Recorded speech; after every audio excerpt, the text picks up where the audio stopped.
Hey everybody, I'm Gardiner, the Linux Gamer, and I just played F1 2017. It's a Formula 1 racing simulator developed and published by Codemasters and brought to Linux by Feral Interactive. F1 2017 was released for Linux November 2nd, 2017. I received this game from Feral Interactive for the purpose of review. Thanks guys! I want to give a special thanks to my patrons, who make this channel possible. If you want to help this channel grow, you can pledge a monthly contribution over on Patreon, or you can hit that subscribe button.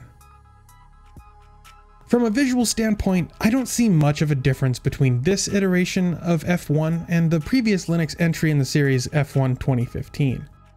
I'm also not an expert on racing sims, so take my critiques here with a grain of salt. F1 2017 features 20 courses, with a few having alternate layouts, including a few short versions of tracks as well as Monaco at night. I have to say that I found F1 2017's menu system to be a tad bit confusing. I struggled to initiate my first few races because I never thought of the X button on the Steam controller to be the way you advance the screen forward. Oh, and here's something I don't remember in previous iterations. Classic F1 cars. They can be used in invitational events, or as part of the Grand Prix mode. They have a different feel and sound to them, and honestly, they seemed a bit more fun to drive too. F1 2017 has an in-depth career mode that gives you more control of the off-course aspects of F1 racing. Things like the development of your car, your pit stop team's skills, and more over the course of 10 in-game years. There are also championship modes that give you access to new rules and course conditions. For example, the Sprint Championship turned out to be one of my favorite modes simply because it was more race-focused. The career mode didn't particularly interest me. I also enjoyed playing the time trial mode, which pits you against a ghost driver. Keep in mind that I had to go into the settings and turn every race assist up to its highest setting because otherwise I was literally incapable of playing this game. F1 2017's 20 opponent multiplayer is cross-platform, but like I said, I suck at this game, so I didn't give that a try. The game made no bones about telling me my system wasn't optimized for this title. I had to change my power optimization by running this command.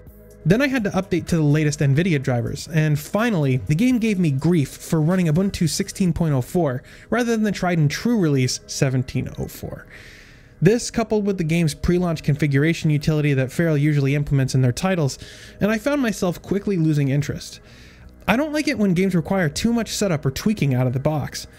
After I got past all those hurdles though, I didn't mess with any of the graphical settings and the game ran at a playable frame rate on my Nvidia GTX 970. And keep in mind that when I say playable, I mean that there was no perceptible stuttering or input lag. So what did I think of F1 2017? Well, it's hard for me as a non-F1 fan to really notice the difference between this and the last version that came to Linux. But if you're an F1 fan, I definitely think you'll get a kick out of this game.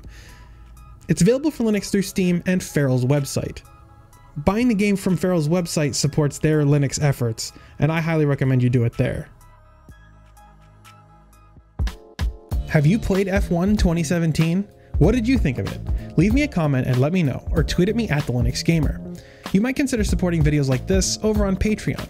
If you enjoyed this video, make sure you hit that subscribe button for more from me, the Linux Gamer. Don't forget to like and share this video with your friends, and as always, thank you so much for watching.